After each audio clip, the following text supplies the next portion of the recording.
Вітаю, друзі! Мене звати Микола Волохов, позивний Абдула. Я командир підрозділу «Терра».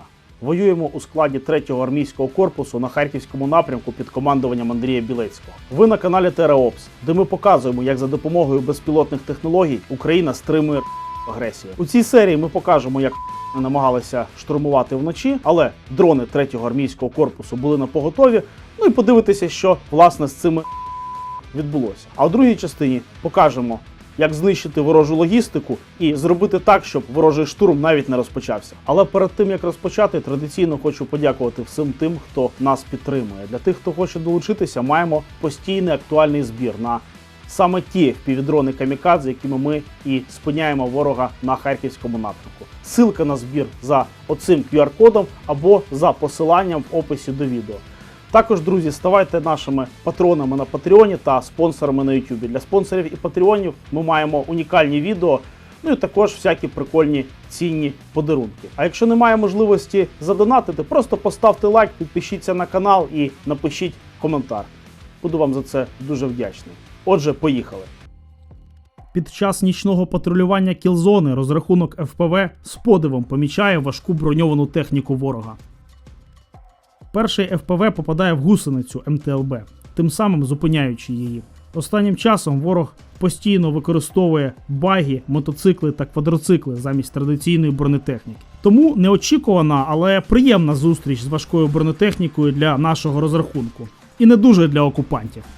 Ураження наноситься доти, доки техніка не запалає як слід. Після підтвердження FPV летить на наступну планово визначену ціль. І як далі з'ясувалося, ця МТЛБ була не одна.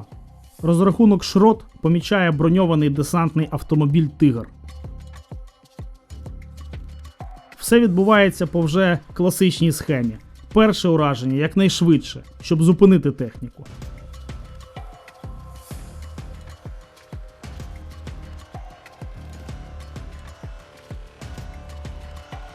Наступне без поспіху, в найвразливіше місце, щоб забезпечити 100% знищення і неможливість евакуації.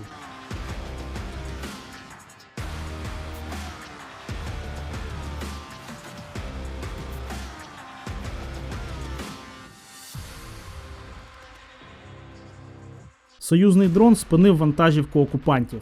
Задача пілота – нанести добиваюче ураження.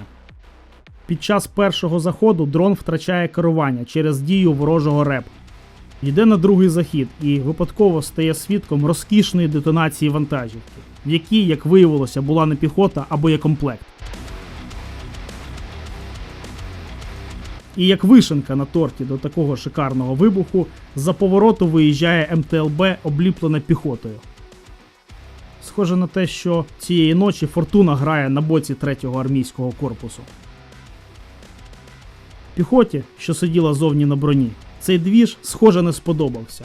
І вони прийняли рішення звалити до найближчої посадки.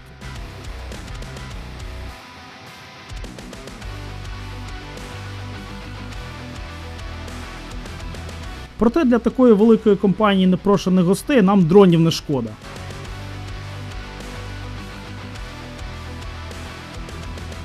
Скрупульозно відпрацьовуємо залишки штурмової групи.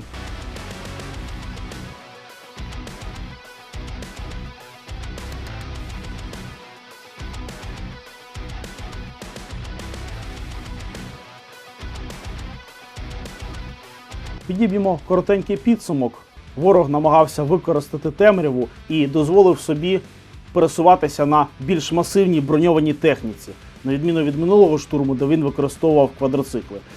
Але ставочка не зіграла, в тепловізори цю техніку вночі видно навіть краще, ніж вдень. Ви, власне, самі це побачили. Але, звичайно, якщо ворог уже розпочав штурм, це не той результат, до якого ми прагнемо. Ми завжди намагаємося якось це передбачити і зірвати його ще заздалегідь. Робота по ворожій тиловій логістиці саме такий спосіб. Ну і, звичайно, якщо подобається, то підтримуйте нас копійкою за цим QR-кодом або за посиланням в описі до відео. Продовжуємо. Створення кілзони достатньої щільності, щоб ворожа піхота і техніка не могла прорватися до наших позицій – надзвичайно складна робота, яка потребує чималої майстерності як бойових розрахунків, так і штабів, які їх координують, Але найвищий пілотаж – зробити так, щоб ворог не мав можливості навіть розпочати штурмові дії. Саме для цього і потрібно значну увагу приділяти ворожій логістиці. Логіка проста. Немає ресурсів, немає штурмів.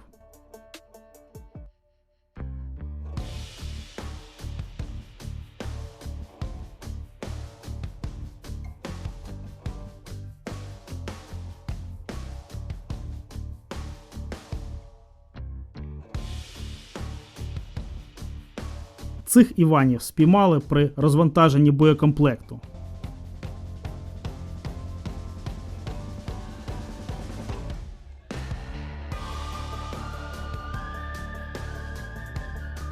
А тут укриття, де ворог тримає вантажівки для перевезення ресурсів. І хоча може здатися, що такі цілі менш цікаві за піхоту або техніку, що вже наступає, хочу вас переконати, що ефект, який створює знищення логістики, руйнує плани ворога ще до початку їх реалізації.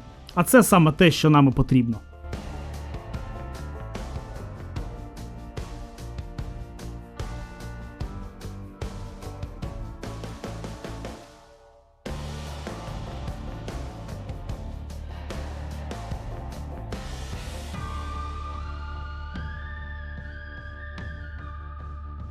Друзі, дякую за вашу увагу. Я дуже сподіваюся, що вам сподобалося. І окремо дякую за те, що додивилися до кінця. Ворог не полишає спроб, штурмує і вдень, і вночі, але ми тримаємося за рахунок безпілотних технологій.